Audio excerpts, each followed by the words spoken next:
আমাদের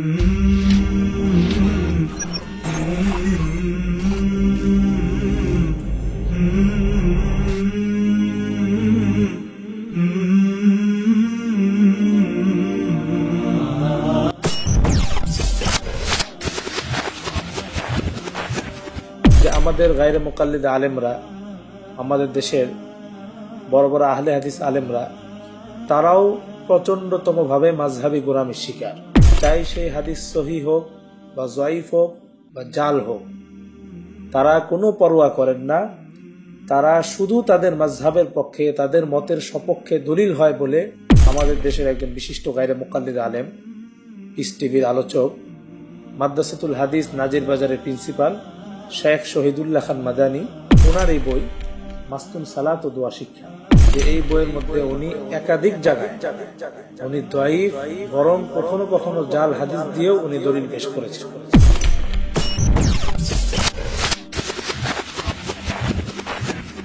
হাত্তা লাকিয়াল্লাহ তাআলা, যে এই অবস্থাতেই আল্লাহ রসুল আল্লাহর সাথে সাক্ষাৎ করেছেন, অর্থাৎ রসুল করিম সাল্লাল্লাহু আলাইহি ওয়াসাল্লাম মৃত্যু পর্যন্ত রফিয়াদাইন করে গেছেন।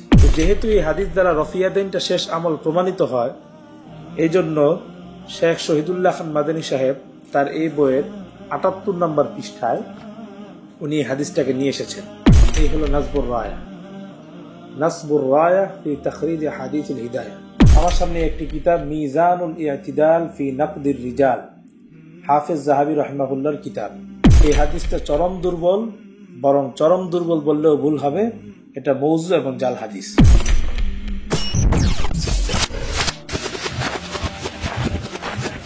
তো স্বাভাবিকভাবেই শহীদুল্লাহ খান মাদানী সাহেব উনি তার এই মাসতুন সালাত ও দোয়া শিক্ষা বইয়ের মধ্যে জানাজার নামাজে সূরা ফাতিহা পড়তে হবে, প্রথম যে হাদিসটা তিনি এনেছেন, আমরা বলবো এই প্রথম হাদিসটি জয়ীফ, শুধু জয়ীফ নয় বরং চরম দুর্বল, চরম জয়ীফ। তাহজিব উত তাহজিব, হাফিজ ইবনে হাজার আসকালানী রাহিমাহুল্লাহর কিতাব। তো শহীদুল্লাহ খান মাদানী সাহেবের প্রতি আরজ থাকবে, তিনি যদি এইটা জেনে শুনে করে থাকেন তাহলে যেন তওবা করে নেন।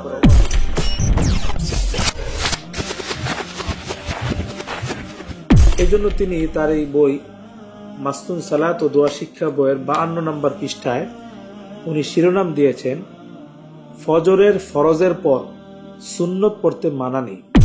আমরা এক্ষেত্রেও বলবো শহীদুল্লাহ খান মাদানী সাহেব ইনসাফের পরিচয় দেন, শুধু তার মাযহাবের সপক্ষে হওয়ার কারণেই। অর্থাৎ এই হাদিসটি তিরমিজি শরীফে রয়েছে। তিরমিজি শরীফের 422 নম্বর হাদিস। ইমাম তিরমিজি বলেন, ওয়া ইসনাদু হাযাল হাদিস লাইসা বিমুত্তাসিল, এই হাদিসের সনদ মুত্তাসিল নয়।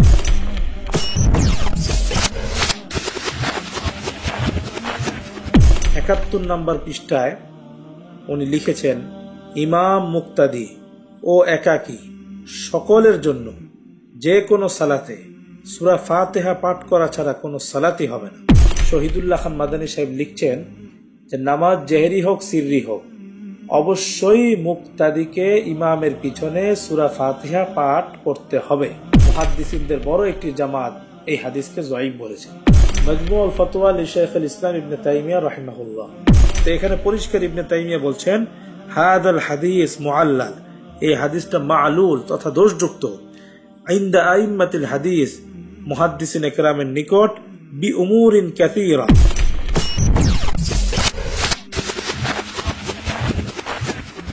তো শহীদুল্লাহ খান মাদানী সাহেব বুকে হাত বাঁধার হাদিসটিকে শহীদুল্লাহ খান মাদানী সাহেব যে হাদিসকে দলিল হিসেবে পেশ করেছেন, এটা সহিহ নয়। এই হলো সহিহ ইবনে খুজাইমা। শেখ মোহাম্মদ বিন সালেহ উসাইমিনের কিতাব সিফাতুস সালাহ, শেখ মোহাম্মদ বিন সালেহ উসাইমিন তার আরেকটি কিতাব ফাতাওয়া আরকানুল ইসলাম। এই হাদিসের যদি আরো সনদ থাকে, যেটা যদি সহিহ হয়ে থাকে, তো সেই সনদ কেন শেখ আলবানী আনলেন না? শহীদুল্লাহ খান মাদানী সম্পাদনায় এই বইটি বের হয়েছে, সহিহুল বুখারী। ওই ক্ষেত্রে শেখ শহীদুল্লাহ খান মাদানী সাহেব এই নীতি অবলম্বন করলেন যে ইমাম বুখারীর কিতাব ঘেটে দেখলেন, এটার নামে কি ইনসাফ? এটা কোন ধরনের ইনসাফ করলেন শেখ শহীদুল্লাহ খান মাদানী সাহেব? এটার নামে কি ইনসাফ? এটা কোন ধরনের ইনসাফ করলেন শেখ শহীদুল্লাহ খান মাদানী সাহেব?